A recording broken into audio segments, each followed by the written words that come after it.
Si toutes les femmes étaient comme cette sœur-là, tous les garçons allaient se marier. Même tous les djanjous que vous voyez là.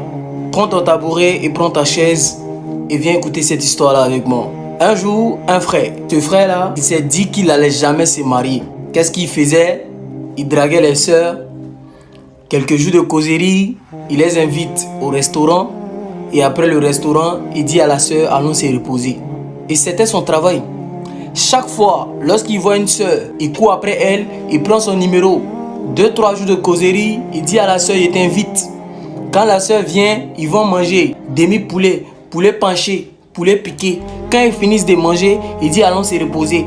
Et cette sœur a su le frère pour aller se reposer. Il a vu ça, il a dit non, lui il va plus se marier. Parce qu'à chaque fois, lorsqu'il va avec ces sœurs-là, il va trouver que c'est des sœurs qui connaissent déjà des garçons. Et lui, il s'est mis dans sa tête. Il dit, moi, il ne vais plus me marier.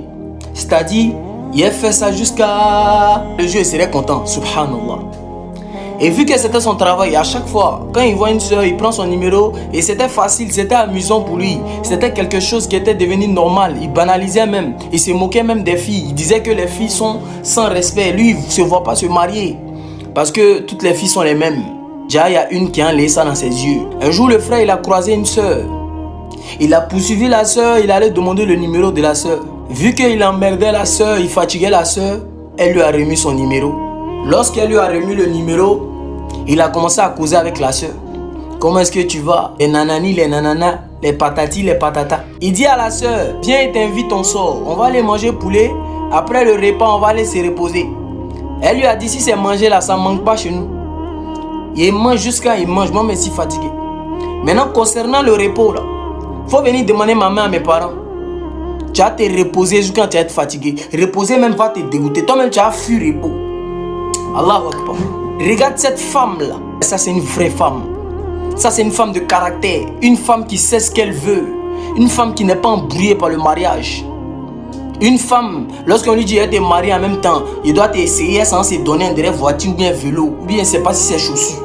Elle a tenu, elle dit non, c'est doyi. Tu peux te reposer là. Il faut venir voir mes parents. Tu vas te reposer jusqu'à reposer va te fatiguer. Imagine si toutes les soeurs étaient comme cela. Est-ce que les garçons allaient faire les bêtises là? Est-ce que les garçons allaient pas se précipiter pour se marier? Si tu as vu d'autres refusent le mariage, c'est parce que d'autres donnent. Et ça s'est passé comme cela.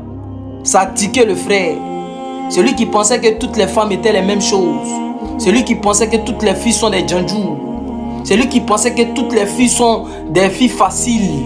Il a senti qu'il y a celle qu'il est en train de causer là, c'est pas n'importe qui. Il dit, mais attends, c'est quel genre de femme qu'elle a là? Ça là, c'est ma femme, il ne doit pas la laisser partir.